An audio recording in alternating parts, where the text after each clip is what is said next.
नए विद्यार्थियों के काम की जो बात थी वो ये थी, तीसरा पॉइंट। इसमें ये था कि सीधी भर्ती के रिक्त पदों की गणना कर अर्थनाएँ भेजना।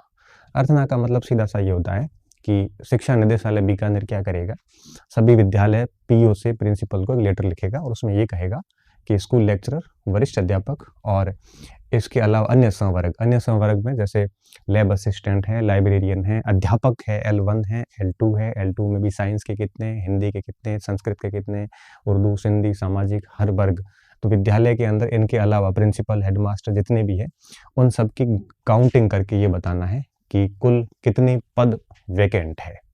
ये वैकेंट पद की सूचनाएँ निदेशालय जो है वो गवर्नमेंट को प्रोवाइड करवाएगा, ठीक है?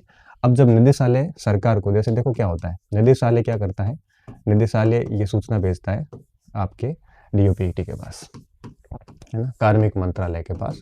कार्मिक मंत्रालय फिर उसको वित्तीय स्वीकृति के लिए भेजता है और वित्तीय स्वीकृति मिलने के बाद में वापस कार्मिक मंत्रालय के पास जाता है और कार्मिक मंत्रालय फिर आरपीएससी या जो भी आपके कंसर्निंग बोर्ड है ना, उनके पास भेज देता है और फिर आरपीएससी या फिर आरएमएसबी जो भी कंसर्निंग बोर्ड है वो आरएमएसबी ये लोग क्या करते हैं, उस जो अभ्यर्थना प्राप्त होती है उस अभ्यर्थना की अध्ययन करके और वैकेंसी जारी करते हैं।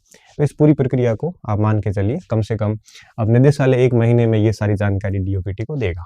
अब निदेशालय 1 महीने में दे देगा, उसके बाद में वित्तीय स्वीकृति जनरली बजट वगैरह या उससे पहले या बाद में ली जाती है, तो तकरीबन 2 से 3 महीने इसमें लगते हैं, ठीक है? 1 महीना इसमें लगेगा, 2 से 3 महीने यहाँ लगेंगे। वित्तीय स्वीकृति मिलने के बाद में फिर 1 महीना वापस ये प्रोसेस में लगता है, फिर डीओपीटी से आरपीएससी जाती बात है और वहाँ 1 महीना और लग लेता है और फिर आरपीएससी 2 से 3 महीने और अध्ययन करता है, उसके बाद में वैकेंसी जारी करता है। तो आप मान के चलिए 3 और 1 4, 1 5, 6 7 और 8, 7 से 8 महीने में मान के चल रहा हूँ वैकेंसी आने में लग सकता है, ठीक है? तो आप ये समझ लीजिए कि अगर ये काम बहुत फास्ट होता है तो अभी दिसंबर चल रहा है और जुलाई अगस्त तक वैकेंसी जारी हो सकती है ना? अब जुलाई और अगस्त ये मेरा अनुमान है, हो सकता है सरकार बहुत प्रोएक्टिव होकर काम करे और ये काम 4-5 महीने में भी करे, लेकिन जहाँ तक मेरी जानकारी है मई से पहले वैकेंसी नहीं आएगी और उसके बाद ही आएगी और मोस्ट प्रोबेबली जुलाई अगस्त में वैकेंसी आ सकती है, ठीक है? आ सकती है, हो सकता है लेट भी हो। अब जब यहाँ वैकेंसी आ जाएगी तो इस वैकेंसी के आ जाने के बाद में फिर फॉर्म भरवाने करने ये सारी प्रक्रियाएं करके और 25 में मुझे लगता है कि आपके जनवरी फरवरी के आसपास पेपर हो सकता है ना? ये एक मोटा-मोटा अनुमान है।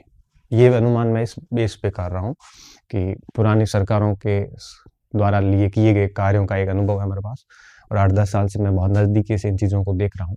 तो उस आधार पर मैं कह सकता हूँ कि मुझे लगता नहीं है कि स्कूल लेक्चरर और सीनियर टीचर और अध्यापक वगैरह ये सारे 25-24 में होंगे, ये सारे के सारे 25 में होंगे।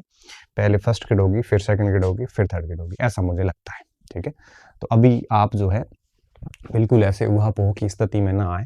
आपको 1 साल मिलेगा, चाहे फर्स्ट ग्रेड हो, चाहे सेकंड ग्रेड हो, चाहे अध्यापक हो और 1 साल के अंदर कोई भी अभ्यर्थी अपनी सफलता सुनिश्चित कर सकता है।